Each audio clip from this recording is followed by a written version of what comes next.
মহাকারণিক তথাগত বুদ্ধ যখন স্বধর্ম প্রচারে ব্যর্থ ছিলেন, তার ধর্মর গুণকীর্তন শুনে, তার জীবনাদর্শন শুনে, তার স্বধর্মের প্রচার প্রসারতা শুনে তৎকালীন সময়ে কৌশলরাজ প্রসেনজিৎ তিনি ভাবছিলেন যে মহাকারণিক বুদ্ধ, তার যে বয়স আমার বয়সটা অনেকটা সমকক্ষ, তার কথা যেমন মানুষের শুনে মান্য করে, আমার কত মানুষের শুনে মান্য করে, সে যেমন এক একটি রুলস বা নিয়ম প্রবর্তন করলে মেনে চলে, অনুরূপভাবে আমিও যখন কোনো নিয়ম প্রবর্তন করি আমার কথা মেনে চলে। সুতরাং আমার আর তার মধ্যে তো তেমন কোনো পার্থক্য নেই, তাকে এত মান্য করার কি আছে? এরূপ একটি তিনি মানসিকতা পোষণ করতেন। একদিন তিনি বুদ্ধের এই গুণকীর্তন শুনতে শুনতে তার মনের মধ্যে চেতনা উৎপন্ন হলো, আমি তো তার কথা শুনেছি কিন্তু কখনো তার সাক্ষাৎ পাইনি, একটু সাক্ষাৎ করা দরকার। আসলে তার এত সুনাম সুযশ সুখ্যাতির কারণ কি? তখন তিনি তথাগত বুদ্ধের সাক্ষাতে গেলেন। বুদ্ধকে দেখার সাথে সাথে তিনি লুটিয়ে পড়ে যেন নিজের অজান্তেই বন্দনা অর্ঘ নিবেদন করতে শুরু করলেন এবং কপাল ঠেকিয়ে বুদ্ধের পদযুগলে তিনি দর্শন করতে শুরু করলেন। তখন বুদ্ধ বলছেন, এ রাজা প্রসেনজিৎ, আপনি কেন আমাকে এভাবে শ্রদ্ধা অর্ঘ নিবেদন করছেন? তখন তিনি বললেন যে তথাগত বুদ্ধ, তার একটি বিশেষ কারণ আছে। এইটার পূর্বে একটা ঘটনা ঘটে, যখন তিনি গিয়ে বসলেন তার আত্মীয় অহংকার অহমিকা দেখে, বুদ্ধ সেখানে বললেন, হে রাজন, কোন ভিক্ষু শ্রমণকে ব্রহ্মচারীকে কোনো সময় অবজ্ঞা অবহেলা করবেন না। যদি অবজ্ঞা অবহেলা করেন তাহলে আপনার মহাক্ষতি সাধন হবে। বুদ্ধ এই কথাটা বলার নিবেদন করছেন। তখন তিনি বললেন, আমি আর আপনি বহু বিষয়ে সমকক্ষ হলেও আমাদের মধ্যে একটি বিশেষ পার্থক্য বিদ্যমান আছে। সেই সমকক্ষ কি? বলতে, রাজ্যের মধ্যে আমি যখন কোন আইন প্রবর্তন করি, যেহেতু আমি রাজা, মানুষ তারা চিন্তা করছে না আমরা আমাদের বংশ থেকে এটা দেব না। তো তাদের একটা দাসীর কন্যা ছিল, তাকে দিয়েছিল রাজা প্রসেনজিৎ।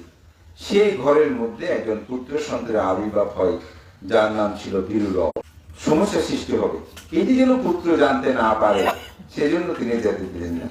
কিন্তু পুত্রের বয়স যখন 16 বছর হয়, 16 তখন মা বাবার কথা তো আর মানে না সহজে। সে বলছে, মা তুমি আমাকে এটা সেটা বলে অনেকদিন যেতে তাহলে মামার বাড়িতে, কিন্তু আমি আবার অবশ্যই যাব।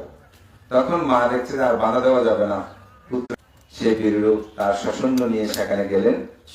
যাওয়ার পরে তারাও যথাযথভাবে অভ্যর্থনা করেছে, কিন্তু তাদের মধ্যে এমন অহংবোধ, সেটা হচ্ছে খাওয়া দাওয়া শেষ হলে তিনি চলে আসে। অর্ধ পথে এসে তার হঠাৎ মনে পড়লো তিনি তরবারিটা ফেলে এসেছেন। তখন তার এক সৈন্য কে বললো, তুমি গিয়ে প্রহরীকে বললো, তুমি গিয়ে তরবারিটা নিয়ে আসো, আমি যেখানে বসেছি খুলে রেখেছি ওখানে সেটা আছে। তখন আপনি যেখানে বসেছেন সেখানে দুধ দিয়ে আসনটা ধৌত করতে করতে ওই দাসী যিনি পুরস্কার, সে বলছে এই দাসীর পুত্র এসে আমার কাজ বাড়িয়ে দিল, বুঝি এরকম একটা শব্দ করেছে। তখন রাজকুমার এটা অনুসন্ধান করে পেল যে আসলে তার মা শাক্য বংশে দাসীর কন্যা ছিল। তখন তিনি খুব ক্রোধান্বিত হলেন যে না, এই অহংকার অভিমানী বংশকে আমি বুঝতে পেরেছি, ও আমি শাক্য বংশকে ধ্বংস করতে যাচ্ছি। তো এজন্যই বুদ্ধ তার জ্ঞাতিকে রক্ষা করার জন্য কথা বলেছেন। তখন তিনি আর যায়নি, ফিরে গেছেন। এভাবে একবার নয়, 3 বার হয়েছে। 3 বার কিন্তু বুদ্ধ রক্ষা করেছেন। 4বার যখন আবার কিছুদিন করোনা ক্রোধ উৎপন্ন হলে ওটা মনে পড়লে সাহস। তবে অনেকে এভাবে বড়ুয়া জাতির ইতিহাস কথাগুলোকে ব্যক্ত করে। তা আমার এখানে মূল প্রতিপাদ্য যে বিষয়, এটার অবতারণায় আমাদের গুণেন্দ্র কুমার চৌধুরী মহোদয়ের স্ত্রী সহ আমি এভাবেই শুরু করেছি যে জ্ঞাতি ধর্ম প্রতিপালন আমাদের কর্তব্য। এটি রত্ন সূত্রের মধ্যেই বুদ্ধগণের ধর্মতার কথায় কিছু আছে, কথা আছে সেখানে ইয়াতাত্তাচারিয়াং বুদ্ধাত্তাচারিয়াং, অর্থাৎ ইয়াতি চর্যাটা হচ্ছে বুদ্ধগণের একটা চর্যা। আমাদের মহান সেই পূর্ণ পুরুষ এই অর্থে কেউ ধর্ম বিনয়ে যেটা আমাদের আছে বিনয়ে কেউ যদি শ্রমণ হতে চায় তাকে কিন্তু হচ্ছে 3 মাস 6 মাস প্রথমে সেবক থাকতে হয়, যেটাকে আমরা কারিঙ্গা বলিয়ে দিই। এরপর উপযুক্ত হলে তারপর তাকে প্রপোজে দেওয়া যায়। কিন্তু বুদ্ধ আবার একটা বিনয় দিয়েছেন, বিনয়ের মধ্যে সন্নিবেশিত করেছেন। তাই জ্ঞাতি চর্যাটা আমাদের দরকার। এবং এই জ্ঞাতিগণ আমাদের ধ্বংসের যেটা হয়েছে এখানে আমরা সেটা হচ্ছে অভিমান, অহংকার। বুদ্ধ এটি করণীয় মেত্ত সূত্রের মধ্যে আমরা যেখানে আজকে সন্তাং পদাং আবিসা মিশ্রা সাক্ষ উজুসা সুজুসা সোবার সমুদ্রানাতিমানি। বুদ্ধ বলছেন নির্বাণ লাভিচ্ছুক ব্যক্তির করণীয় কর্তব্য, তিনি সক্ষম, সরল, অতি সরল, সুবাধ্য, অন্যায়কে অন্যায় বলে, মূর্খকে মূর্খ বলে, পণ্ডিতকে পণ্ডিত বলে। যে যেরকম সেরকম যিনি বলে সেটাই হচ্ছে সহজ সরল। এখন সহজ সরল মানুষ হয়ে যায় কি বলে, এই মানুষগুলোর প্রতি যেন সুবাধ্য হয়, সক্ষম, সরল, অতি সরল, সুবাধ্য, কোমল। কোমল মানে তার মধ্যে দয়া থাকতে হবে, অপরের প্রতি যেটা আমরা বলি মৈত্রী, করুণা, মুদিতা, উপেক্ষা, এই চারে ব্রহ্ম গুণগুণ তার মধ্যে থাকতে হবে। তবে সেটা হচ্ছে কি কোমল। মানুষের দুঃখ দেখলে, মানুষের কষ্ট দেখলে তাকে সাহায্য সহযোগিতা করতে তার মধ্যে চেতনা উৎপন্ন হয়, সেভাবে তিনি এগিয়ে যায়।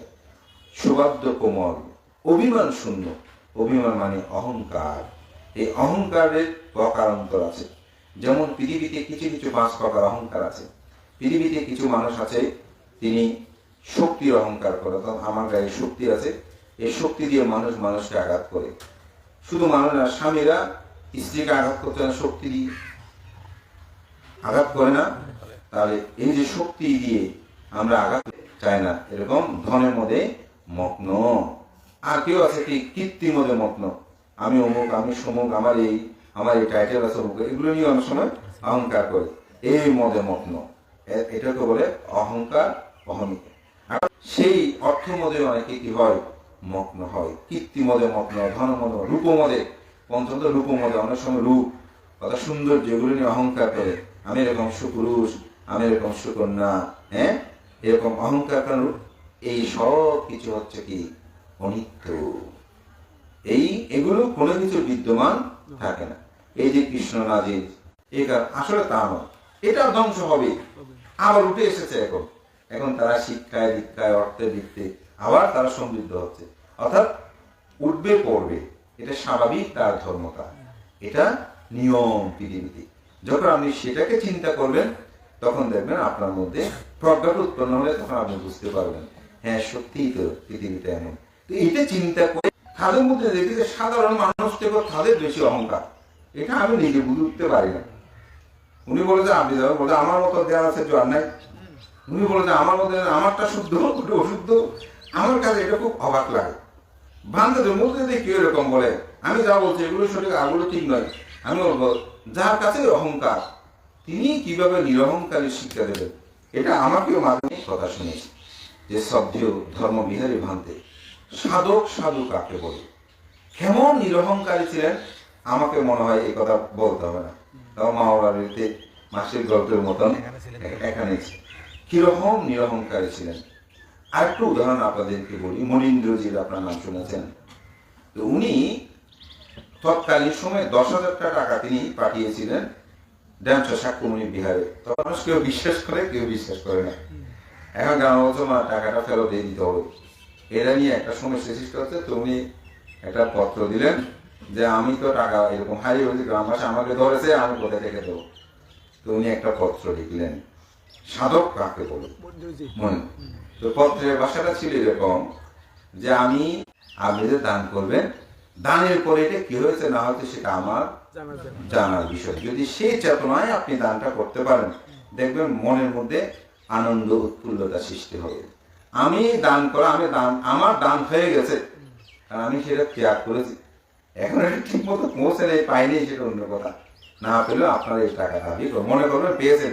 যদি সেটা মনে করতে না পারেন কিন্তু আপনারা কোনরূপ দাবি করবেন না। এটাই হচ্ছে আসলে দান। একজন সাধক কখন? যখন তিনি অহংকার অভিমান শূন্য হয়। তা আমাদের উপাসকের এ কথাটা বলার কারণ তিনি যে জ্ঞাতি ধাম্মাচারিয়াঞ্চা, ধর্ম আচরণ করা। তো ধর্মটা কি? সেদিন একটা খুব সুন্দর একটা ইংলিশে একটা লঙ্কার ভ্রান্তে উনি খুব ভালো ধর্ম দেশনা করেন। আমি মাঝে মধ্যে সময় পেলে শুনি, ইংরেজিতেই বলেন, মাঝে মধ্যে এখন কিছু ট্রান্সলেটও করতেছে। কেউ যদি ভাবনা করে তখন সেটা হয়ে যায় দর্শন। আবার এই যে অষ্টবৈশিষ্ট্য দান করতেছেন, বুদ্ধের সামনে গিয়ে বন্দনা করতেছেন, পূজা করছেন, তখন সেটা হয়ে যায় কি? ধর্ম। তাহলে বুদ্ধ ধর্মটা আসলে কি? তিনি বলছেন বুদ্ধ ধর্ম হচ্ছে 4টি সত্য। কয়টি সত্য? 4টি সত্য। 4টি সত্য কি? প্রথম হচ্ছে দুঃখ আর্য সত্য, দুঃখ কারণ আর্য সত্য, দুঃখ নিরোধ আর্য সত্য, দুঃখ নিরোধের উপায় আর্য সত্য। এই 4টাই হচ্ছে বুদ্ধের ধর্ম বলেন, দর্শন বলেন, যাই বলেন। বুদ্ধের ধর্ম বলেন, যেটা বলবেন, এই 4 আর্য সত্যই হচ্ছে বুদ্ধের আদর্শ শিক্ষা। তো 4 আর্য সত্যের প্রথম সত্য কি? এটা আমরা সবাই প্রতিদিন শুনছি, জানছি, যে জন্ম দুঃখ, জরার দুঃখ, ব্যাধির দুঃখ, মরণ দুঃখ, অপ্রিয় সংযোগ দুঃখ, প্রিয় বিয়োগ দুঃখ, স্মৃত বস্তু অলাভ দুঃখ, অর্থাৎ যাহা চাই তাহা না পাওয়া দুঃখ, সাংকিত্যে না পাঞ্চ উপাদানা খান্দা দুঃখ, সংক্ষেপে পঞ্চ উপাদান স্কন্দ দুঃখ। বুদ্ধ এখানে 8টি দুঃখের কথা বলেছেন। পৃথিবীতে যত দুঃখ আছে সব এই 8টির মধ্যে চলে এসেছে। এই দুঃখগুলো নাই আপনারা কেউ কি বলতে পারবেন? অরহৎ ছাড়া সবাই বলবে এই দুঃখগুলো আছে। ধনী দরিদ্র, রাজা মহারাজা, সবার মধ্যে এই দুঃখগুলো আছে। তো বুদ্ধ বলছেন এটা হচ্ছে সত্য। দ্বিতীয় সত্য কি? এই দুঃখের কারণ। এই দুঃখের কারণ কি? দ্বাদশ নিদান ধর্মচক্র প্রবর্তন সূত্রে বলছে কামতংহা ভাবতংহা বিভবতংহা, অর্থাৎ কাম তৃষ্ণা, ভব তৃষ্ণা, বিভব তৃষ্ণা। এটা হচ্ছে দুঃখের মূল কারণ। এটাকে দ্বাদশ নিদান অবিদ্য হইতে সংস্কার সাথে বিজ্ঞান অর্থাৎ দ্বাদশ নিদানের কথা বলা হয়েছে। তবে মূলত বুদ্ধ এই তৃষ্ণাটা, কাম তৃষ্ণা, ভব তৃষ্ণা, বিভব তৃষ্ণাকে বুদ্ধ এখানে নির্ধারিত করেছেন। এটাকে যখন ব্যাখ্যা করা হয় যে কিভাবে সার্কেলটি ঘুরছে, তখনই হয়তো অবিদ্য হইতে সংস্কার, সংস্কারে বিজ্ঞান, বিজ্ঞাতে নাম রূপ, নাম হতে সহায়তা, সদা স্পর্শ, স্পর্শ থেকে বেদনা, বেদনা হতে তৃষ্ণা, তৃষ্ণা হতে উপাদান, উপাদান হতে ভব, ভব হইতে জন্ম, জন্ম হতে জরা ব্যাধি মৃত্যু আমাদেরকে দুঃখ প্রদান করে। এটি হচ্ছে দুঃখের কারণ। এটা দ্বিতীয় সত্য। দুঃখ নিরোধ, যদি তৃষ্ণা নিরোধ হয়, দুঃখ নিরোধ, এই পথ ছাড়া অন্য কোনো আর উপায় নেই। এটি সাতেপটান সূত্রে বুদ্ধ সেজন্য বলেছেন এক আয়ান বিক্ষাবে মাক্ষ সত্যানাং বিশুদ্ধিয়া, সত্যদের বিশুদ্ধির জন্য একমাত্র পথ হচ্ছে এই আর্যষ্টাঙ্গিক মার্গ। তা আপনি শিল্প সত্যকে যদি মানুষের অন্তর জগতে প্রবেশ করাতে চায়, তাহলে কিন্তু এই অষ্টপরিষ্কার, সঙ্গদান, বুদ্ধ পূজা এগুলোরও প্রয়োজন রয়েছে।